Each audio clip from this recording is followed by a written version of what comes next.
Сәлеметсіздер ме? Қалдарыңыз қалай? Шаян белгісіндегі жандарға ақпан айына тару болжам. Бізде барлығы қара түсті карта шықты, қарасаңыздар. Дьявол, старший аркан, қандай да бір мәселенің, істің, жұмыстың нелегальный жолмен шешілуі. Яғни жұмысқа орналасайын деп жатсаңыз, бір істі аяқтау керек болса, біреуге ақша беру, ақша алу, бір мәселені солай шешесіз. Қандай да болмасын, ақшамен байланысты шешіледі. Бұл іс жаңағы левый ақша беру, ақша алу, не болмаса бір жасырын жасау бұл істі. Қандай да болмасын мәселеңіз, мысалы бір жұмыстың аяқталуы, не болмаса бір жүрмей тұрған іс, уайым болып жүрген істің, жұмысыңыздың шешілуін күтсеңіз, сол адамға ақша беріп, былай рахметім болады деген сияқты солай сөйлесіп шешкеніңіз дұрыс. Себебі басқалай ол шешілмейді. Себебі старший аркан прям нүкте қойып нақты айтатын карталардың бірі ғой. Ал енді қаржы мәселесіне келетін болсақ, бұл жерде бір ақшаның жеңіл келуі. Левый ақшалар, ақша тауып алу, жаңа күтпеген ақша деген сияқты. Или болмаса екінші жартыңыз, жақыныңыздың ақша беруі. Личный отношенияға келетін болсақ, личный отношения жағынан өте жақсы карта. Екінші жартыңызбен жаңағы бір махаббатқа толы, бір жақсы уақыт. Келесі бізде тройка пентакль. Қандай да бір мәселені, жұмысты бірлесіп жасайсыздар.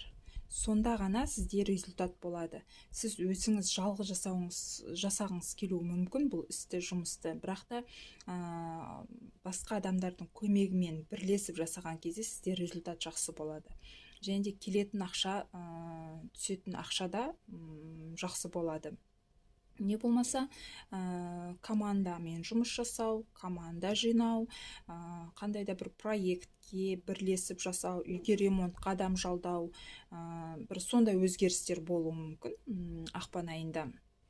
Яғни сіз бұл жерде жұмыс берушісіз, командаға алушысыз, немесе командаға қосылушысыз. Енді өзіңіз бағалайсыз ғой, ары қарайсыз. Өзіңізді қай орынға қоясыз. Яғни бұл жерде бірлесіп жұмыс жасағанда результат болады.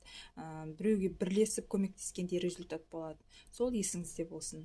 Одан кейін девятка, мечи. Бұл мечи негативный карталардың бірі, именно қай жағынан. Уайым, қайғы, ұйқыңыз бұзылып, жаңағы дұрыс ұйықтай алмау, жаңағы бұл денсаулық жағынан болуы да мүмкін. Яғни ақпан айында кішкене денсаулыққа аса мән бергендеріңіз үшін ұйқысыздық мазалауы мүмкін, не болмаса ауырып қалуыңыз мүмкін, иммунитет түсіп деген сияқты. Сондықтан қазірден денсаулыққа аса мән беріңіз. Екіншіден, бір мәселені уайымдауыңыз мүмкін. Бұл мәселе жұмыс, жүрмей қалама, не болады деген сияқты. Тройка, бізде тройка пентакль, уже продвижение бар. Тоқтап тұрған істен продвижение, уже көптен күткен бір жұмысыңыз, ісіңіз тоқтап тұрса, мысалы жұмысқа орналасу жағынан болсын, басқа жағынан болсын, застой болып тұрса, уже продвижение болады. Бұл енді тоқтамайды, жүреді. Девятка, мечи, бұл сіз ойлағандай өте бір қорқынышты, уайымға салдыратын мәселесі емес. Бұл тек өзіңіздің ішіңіздегі уайым, қайғы. Просто адам өзінің ішіндегі уайым, қайғыны прям негатив қылып сыртқа шығару мүмкін да, и сізде вот сондай состояние болады. Яғни ішкі қорқынышты жеңіп, бұл уже продвижение жүріп жатыр, қозғалыс бар, ол мәселеден отношения жағынан болсын, қаржы жағынан болсын, жұмыс жағынан болсын, бұл уже продвижение бар. Енді ол тоқтамайды, уже қолға алып алды қарай жүргеніңіз үшін жаңағы тоқтамаңыз. Бұл ішкі қорқынышты уайымдап, депрессияға түсіп, қалай болады екен, жүре ма, жүрмей ма деп уайымдап отырғаннан сізге ешқандай пайда жоқ. Сондықтан алдыға қарай жүруге кеңес берем. Бұл жерде көбінде бұл ішкі ой мазалауы мүмкін, уайым, мечи ішкі ойыңыз, уайымыңызды. Ал былай сырт жағынан, самом деле өмірде бұл уже өзгеріс бар, жақсы жағына қарай. Сондықтан сіз уайымдап депрессияға түспеуге тырысыңыз. Осымен шаяндар, ақпан айына таро раскладтарыңыз аяқталды. Лайк басып, комментарий жазып бағалап отырыңыздар.